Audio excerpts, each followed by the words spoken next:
Hey guys, it's me Nessa and I'm back. Welcome back to my channel. I wanted to come on and share with you guys a little bit about myself that I just learned. I was recommended by someone on YouTube to take a personality test to find out my personality, and it was very interesting to me because I'm always on the search for who am I and what's my purpose and what's my meaning in this world and stuff like that. So I was very, very pleasantly surprised to find out that I am a INFP. And basically, this type of personality type, from what I read, is very rare. And I'm really, really, really happy that I took it because I feel like this is going to help me with my developmental journey. And I feel like this is going to help me in every area of my life because it helps me to deal with my feelings and my thoughts and how I relate to people, things that I can help to nurture and grow into a better positive, and other things that I can try to work on strengthening so it won't be a hindrance to me moving forward. So a little bit about me and the type of personality type I am. We have an openness to experience. I have a very big artistic, I have notes here, so yeah, that's what I'm looking down at. But I have a very artistic interest. That one came up to fall under the 90% percentile range.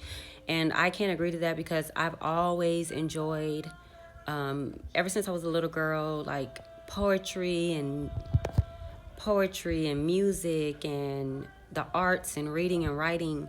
It's just something about those things that brings like calmness to my soul. And so that's why I feel like YouTube is very creative because it's like a personal diary that you can share with the world. The only negative that I would say is sometimes people are not that nice and they want to leave hurtful comments just to make themselves feel better.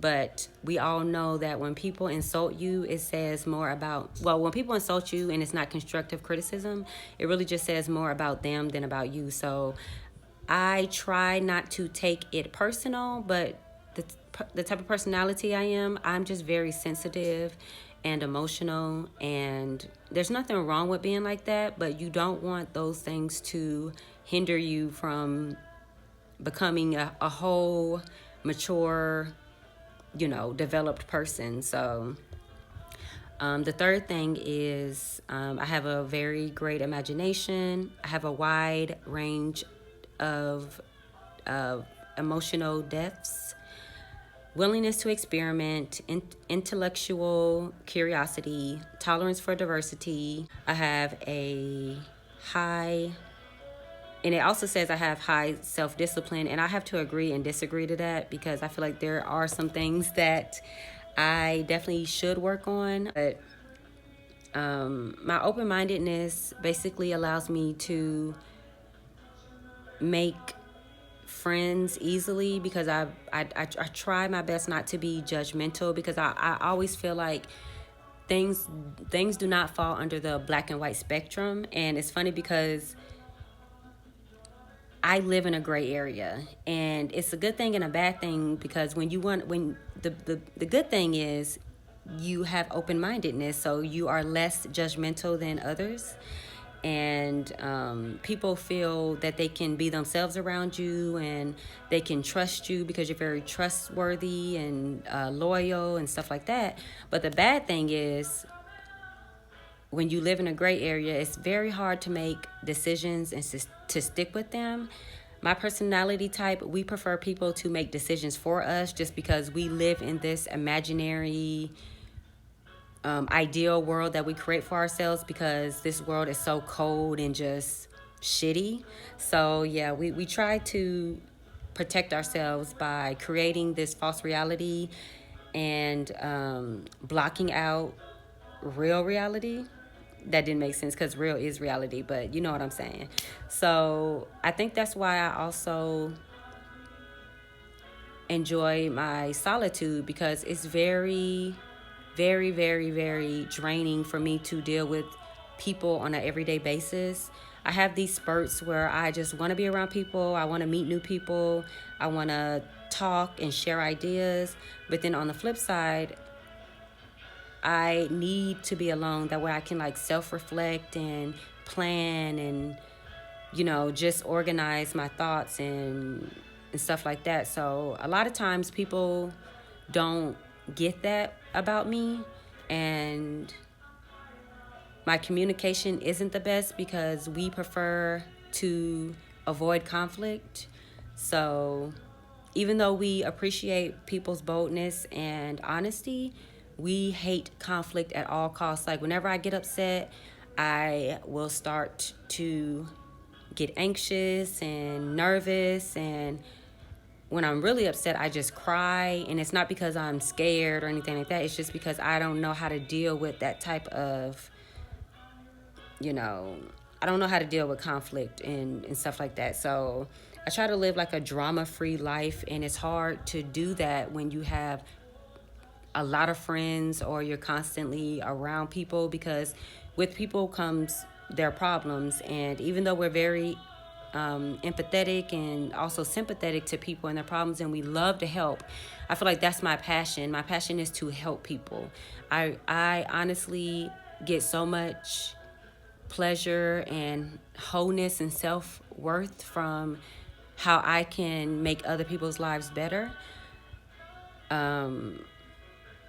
The problem is if you are constantly helping others and your life is in turmoil, or you're not focused on yourself, then you will start to resent that, because everybody's not like you. So everybody's not eager to help you whenever you have a problem or an issue. People will listen and they'll, they might give you advice, whether good or bad. But people like me, we not only listen and give advice, but we actually try to literally fix the problem for you. And I was doing that a lot with a lot of people in my life, and I felt depleted because I just felt like I wasn't getting the same back. And it's not to say that, people in my life didn't care or whatever, but it's just they weren't responding the way I felt I was responding. So kind of left me with like a lot of resentment and me villainizing people. And the last thing that I want to be is a victim, or looked at as a victim, because I rarely ever ask for help. I try to fix problems on my own, even though I know, everybody needs help. Everybody needs somebody. So yeah, that's all I wanted to get out. And like I said before, I really appreciate you guys keeping up with me and leaving constructive criticism, and just being understanding that I'm not perfect. I make promises. Sometimes I break promises. But honestly, I want this YouTube platform to be something that I can use to express myself in a creative way. Something like a video diary, like a blog, or a vlog or something, whatever. But yeah, I just want to continue to grow this, continue to give advice, as much as I can. And I appreciate you all. I'm excited that you guys like the content.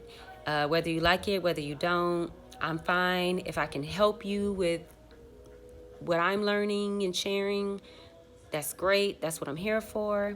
If you guys have any questions or any type of video topic ideas, just let me know in the comments. If you don't mind, subscribe. I would really appreciate it. I would love to subscribe to other up-and-coming YouTubers. So yeah, I may be back later to make another video if something strikes me and I have to get it out. But I appreciate you guys. Have a blessed Labor Day, and I will see you guys later. Peace.